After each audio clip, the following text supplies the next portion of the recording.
Oke, Assalamualaikum warahmatullahi wabarakatuh. Di sini kami dari kelas manajemen perdagangan A akan mempresentasikan hasil dari diskusi kelompok masing-masing.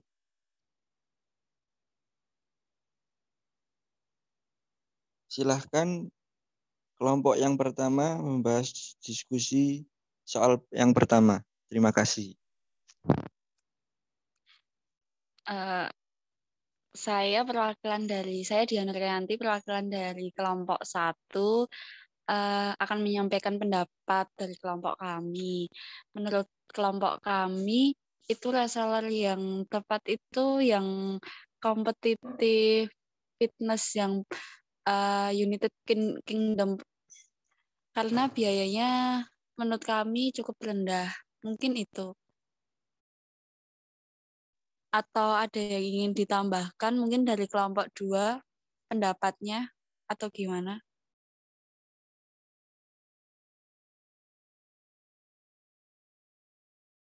Iya, sebelumnya Assalamualaikum warahmatullahi wabarakatuh. Kami dari kelompok 2, menurut kelompok kami, pengecer yang sebaiknya digunakan PPS untuk mendistribusikan bola tenis meja bebas seluloid di Eropa adalah pengecer kompetitif fitness di Inggris. Karena biaya transportasi tahunan tetap yang digunakan lebih sedikit, yaitu sebesar 75 satuannya dalam 1.000 euro dibandingkan dengan Tricolor Sportif dan TT Profil.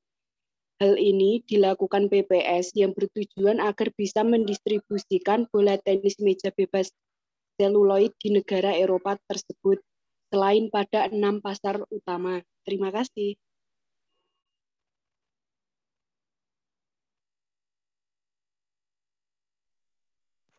Oke, selanjutnya bisa dimulai ke pembahasan selanjutnya.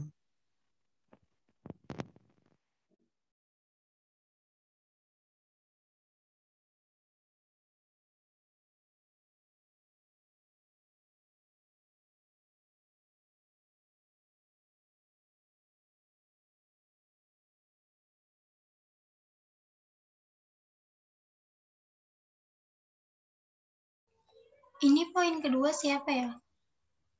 Kelompok 2. Mohon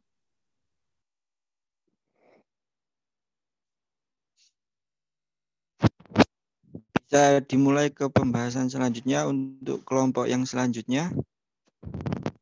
Kelompok 3 weekend.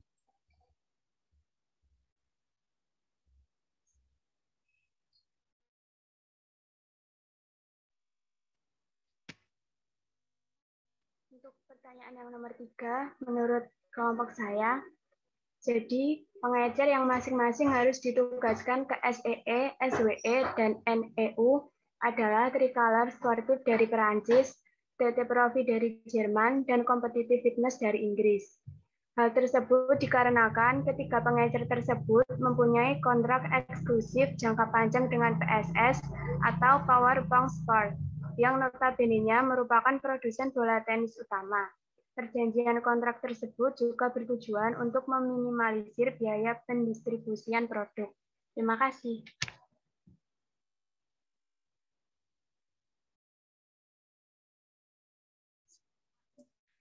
Izin menjawab untuk nomor 2, kalau dari kelompok 4, jawabannya hampir sama dengan kelompok 3.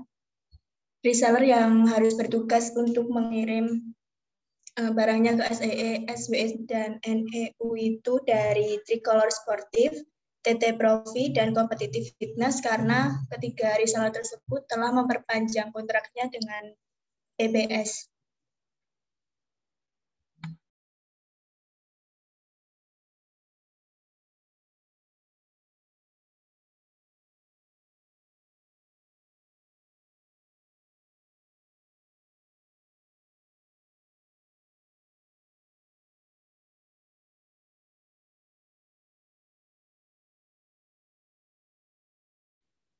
Lanjut.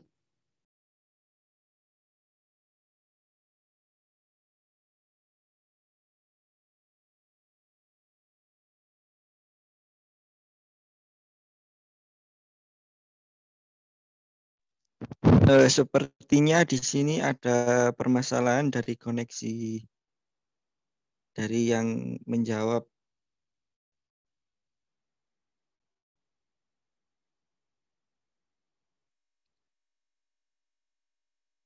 Mungkin bisa diganti oleh anggota kelompok yang lainnya untuk bisa menambahkan.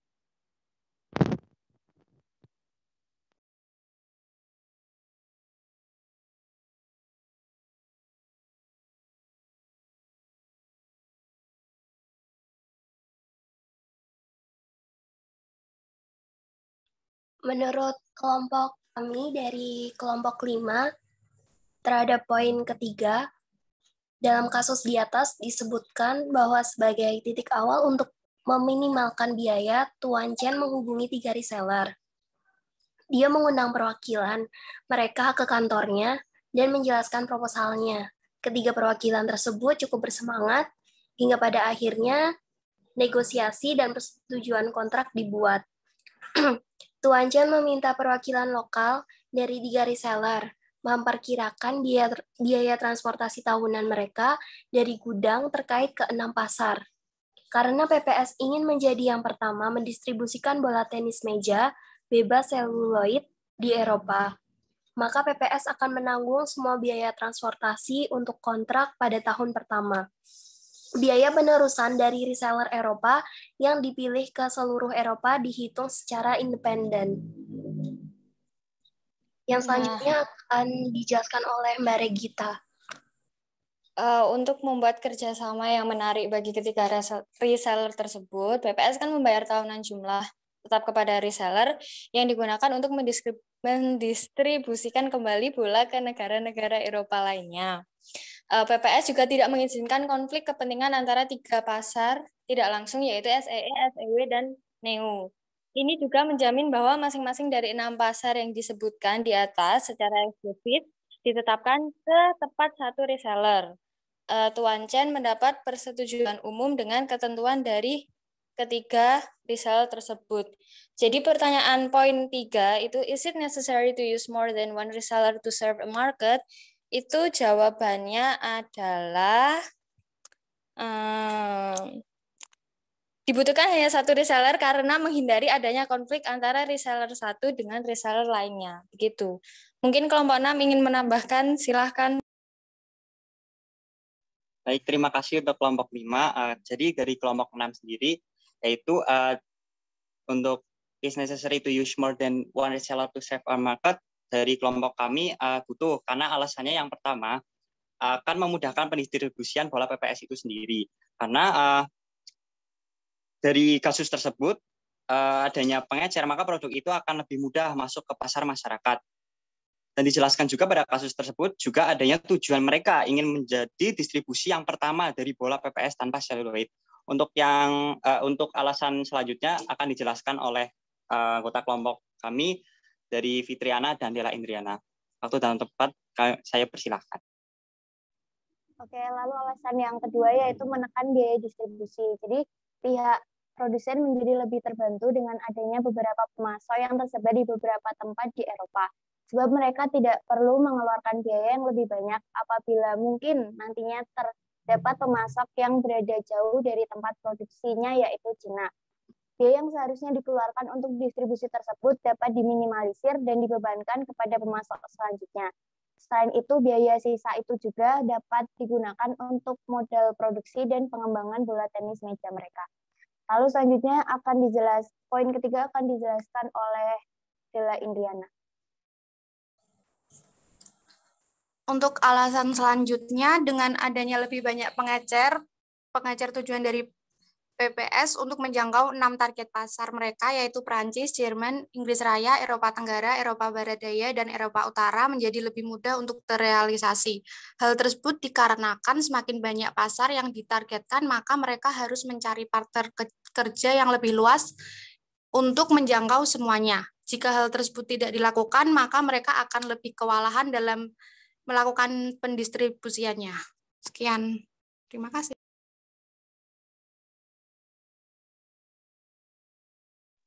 Baik, terima kasih dari kelompok sebelumnya. Dan sekarang menuju ke topik yang keempat. Baik, saya perwakilan dari kelompok 7. Menurut kelompok kami, jika salah satu pengecer tidak dapat menangani permintaan yang diharapkan, maka pengecer tersebut dapat meminta bantuan kepada pengecer lain. Nah, untuk salah satu produsen bola tenis meja utama, yaitu Power Pong Sport, telah melakukan kontrak dengan satu pengecer peralatan olahraga, yaitu Tricolor Sportif di Prancis dan juga TT Profi di Jerman, dan Competitive Fitness di Inggris.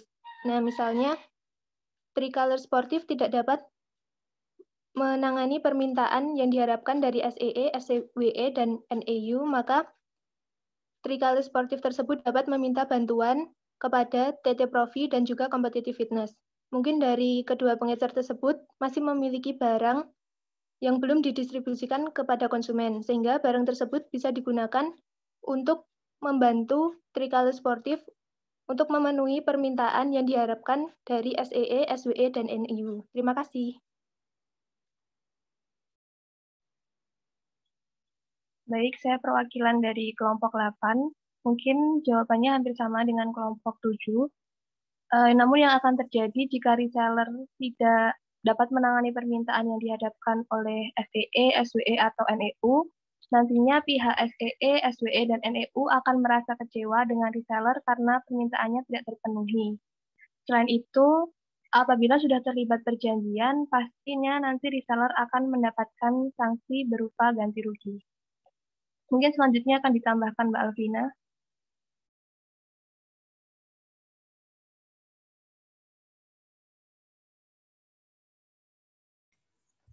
Selanjutnya itu hilangnya kepercayaan konsumen kepada perusahaan, dan yang terakhir apabila permintaan tidak terpenuhi, maka bisa dipastikan bahwa branding tidak dapat berjalan dengan baik, dan tentunya usaha atau perusahaan bisa dikenal buruk oleh SEE, SWE, dan NEU. Sekian, terima kasih. Baik, terima kasih kepada kelompok 7 dan kelompok 8 atas pembahasannya. Selanjutnya pembahasan dari kelompok 9 dan 10 untuk topik yang berikutnya. Saya perwakilan dari kelompok 9. Menurut asumsi bahwa diasumsikan reseller harus membuka fasilitas baru untuk menangani permintaan pertambahan, di mana fasilitas ini harus berada. Menurut diskusi kelompok kami, fasilitas baru yang seharusnya dibuka untuk reseller untuk menangani permintaan tambahan yaitu berlokasi di Shanghai. Karena perencanaan lokasi fasilitas dan desain jaringan PPS telah memutuskan untuk membangun pabrik baru di Shanghai khusus untuk bola tenis meja yang diproduksi tanpa seluloid. Karena di lokasi di mana permintaan itu bertambah, berarti juga akan menambah fasilitas yang ada karena semakin banyaknya permintaan barang, pasti barang juga akan bertambah. Oleh karena itu, fasilitas yang ada harus ditambah untuk memenuhi permintaan tersebut. Terima kasih. Terima kasih untuk kelompok 9. Mungkin ini dari saya mewakili kelompok 10 akan menyampaikan pendapat kami. PPS telah memutuskan untuk membangun pabrik baru di Shanghai khusus untuk bola tenis meja baru, diproduksi tanpa seluloid. Mr. Hu Chen adalah Kepala Departemen Logistik di PPS dan bertanggung jawab atas kontrak baru dengan reseller di Eropa. Untuk memasuk pasar Eropa dengan bola tenis meja bebas seluloid baru, hanya pasar terpenting di Eropa yang akan menerima pengiriman langsung dari PPS. Ini berkontribusi terhadap realisasi skala ekonomi yang signifikan. Untuk pengiriman tabel bola tenis dari Shanghai ke Marseille, Bremerhaven, dan Felixstowe dengan transportasi kontainer maritim yang terisi penuh 20 wadah kaki. Ide dasarnya adalah bahwa PPS akan memperpanjang kontrak yang disebut dengan Tricolor Sportif, TT Profi, dan kebugaran kompetitif, dan mendistribusikan hak di antara ketiga reseller ini untuk memberi bola PPS di SEE, Pasar Eropa Tenggara, Pasar Eropa Daya, dan Pasar Eropa Utara. Sekian dari kelompok saya. Terima kasih.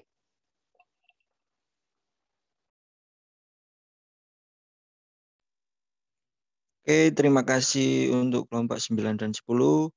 Mungkin ada tambahan yang lain untuk kelompok selanjutnya dari topik yang selanjutnya. Terima kasih.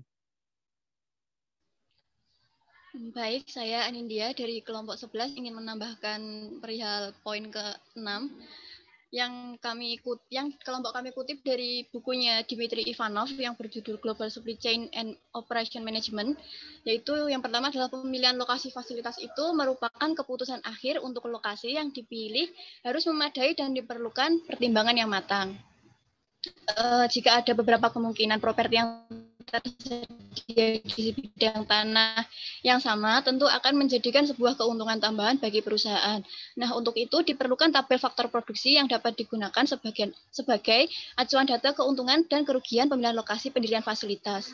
Faktor-faktor yang diperhatikan dalam pemilihan lokasi fasilitas antara lain, yang pertama adalah dimensi geografis tanah, kesesuaian topografi serta kendala yang mungkin ada, biaya properti, dan yang selanjutnya yang berhubungan dengan ekspansi, selanjutnya adalah kesempatan bagi pemasok dalam menemukan sumber daya, lalu koneksi ke infrastruktur yang ada, yaitu aksesibilitas untuk arus masuk dan juga pengiriman barang jadi keluar. Nah, dalam kasus PPS ini merupakan contoh representatif yang sering muncul dalam situasi keputusan terkait dengan SDG. Keputusan-keputusan itu antara lain yang pertama adalah keputusan tentang kawasan yang meliputi pasar dan negara, lalu fasilitas hosting yang meliputi pabrik, gudang, dan mitra. Nah, keputusan yang kedua adalah keputusan yang dibuat tentang bagaimana pasar tersebut dipasok dari suatu daerah dengan fasilitas yang sesuai dengan permintaan pasar masing-masing. Selanjutnya akan dilanjutkan oleh kelompok saya yang lain. Silakan. Yang selanjutnya adalah penentuan lokasi fasilitas berikutnya dihitung melalui pendekatan WLP atau Warehouse Location Problem. Tujuan penyelesaian WLP adalah menjaga agar total biaya penyediaan di semua wilayah ditekan serendah mungkin. Oleh karena itu, diperlukan pertimbangan matang dari perusahaan untuk membuka fasilitas menciptakan biaya tetap untuk menjalankan fasilitas atau menggunakan jaringan transportasi untuk memasok ke suatu wilayah yang kemudian akan menimbulkan biaya transportasi. Pendekatan berbasis WLP mendukung identifikasi wilayah yang seharusnya dipertimbangkan untuk mendirikan SC. Wilayah yang dimaksud mungkin dapat berupa benua, negara bagian, atau bahkan pertanian dan area tanam yang memasok atau mengonsumsi. Tahap 1. Wilayah yang akan dipertimbangkan dalam SCD prospektif diteruskan ke tahap 2 di mana satu atau beberapa lokasi diidentifikasi sebagai node jaringan. Dalam konteks kasus PSS, wilayah tersebut adalah negara yang menampung reseller atau pasar. Keputusan tahap 2 sekarang adalah memilih gudang yang menjadi tujuan paket dikirim dari Cina dan di mana pelanggan di pasar yang akan menerima pengiriman tersebut. Selanjutnya akan dilanjutkan oleh kelompok saya yang lain. Jadi yang selanjutnya, menurut buku Dmitry Ivanov, setelah melalui perhitungan panjang dan rumit, dipertimbangkan keputusan tahap 2 adalah TT Profi dari Jerman yang selanjutnya dipilih oleh PPS sebagai bagian dari SC globalnya. TT Profi sedang mencari gudang baru di Jerman untuk menerima aliran material masuk dari PPS di Shanghai. Terdapat 5 mitra retail utama di Jerman yang siap menerima pengiriman. Setiap pengiriman dilakukan oleh perusahaan-perusahaan kecil yang akan dibayar sesuai jarak antara titik penjemputan dan titik pengiriman. Untuk menekan biaya distribusi serendah mungkin, TT Profi menginginkan membuka gudang baru yang lokasinya mengarah ke lokasi transportasi dengan jarak yang paling dekat. Koordinat gudang baru harus ditempatkan untuk meminimalkan total biaya transportasi dari gudang ke semua pelanggan. Jadi, PPS menetapkan reseller terlebih dahulu. Semisal memilih TT Profi di Jerman, berarti PPS bisa membangun fasilitas berupa gudang di daerah Jerman. Hal ini bertujuan agar biaya transportasi yang digunakan buat transportasi itu ditekan serendah mungkin. Sekian dari kelompok 11, mungkin kelompok berikutnya mau menambahkan.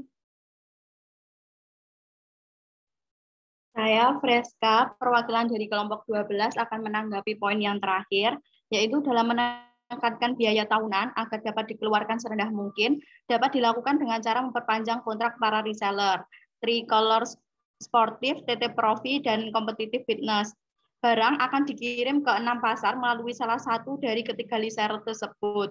Selanjutnya, PPS akan meminta perwakilan mereka untuk memperkirakan biaya transportasi tahunan dari gudang terkait ke 6 pasar, serta menentukan fokus atau tujuan dari pengiriman yang akan dilakukan. Pengiriman ke masing-masing pasar ditentukan dengan biaya distribusi paling rendah dari ketiga reseller tersebut. Apabila dilihat dari tabel di atas, Tricolor Sportif akan mengirimkan barang ke Prancis atau FRA, TT Sportif akan mengirimkan ke Jerman atau JER, Eropa Tenggara, SEE, Eropa Barat Daya, SWE, dan Eropa Utara, NYU. Sedangkan Competitive Fitness akan mengirimkan ke United Kingdom atau UK, sehingga biaya yang dikeluarkan untuk distribusi produk dapat diminimalisasikan. Dengan begitu, biaya tahunan yang dikeluarkan oleh PPS itu dapat ditekankan serendah mungkin karena nominal yang akan dikeluarkan telah diketahui sejak awal. Selanjutnya mungkin kelompok 13 bisa menambahkan atau menanggapi.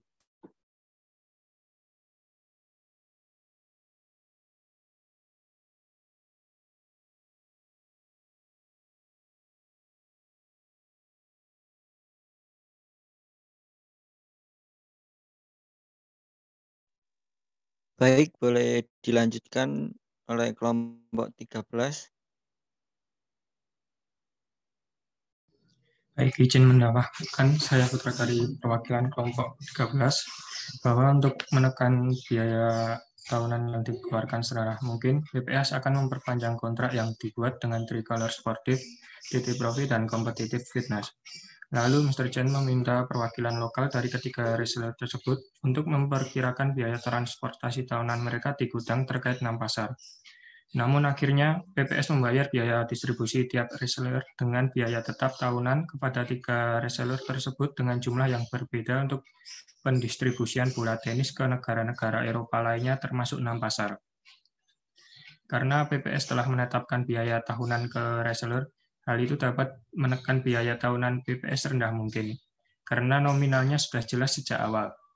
Sedangkan biaya transport ke 6 pasar itu ternyata lebih besar dari biaya tahunan yang telah ditetapkan PPS, sehingga reseller menekan biaya dan memaksimalkan biaya yang telah ditetapkan pihak PPS dengan cara reseller memfokuskan pengiriman ke negara asal dan negara dengan biaya distribusi paling rendah daripada reseller lainnya. Sekian dari kelompok 13.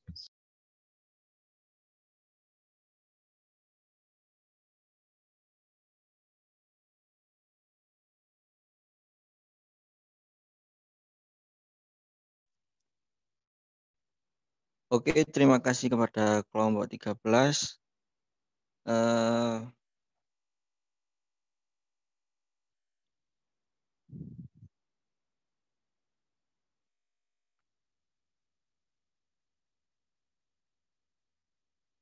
Presentasi sudah berakhir dan terima kasih kepada kelompok-kelompok yang lainnya yang sudah membantu untuk menyelesaikan diskusi-diskusi dari supply chain management ini. Bila ada salah kata, mohon dimaafkan. Wassalamualaikum warahmatullahi wabarakatuh. Waalaikumsalam warahmatullahi wabarakatuh. Waalaikumsalam.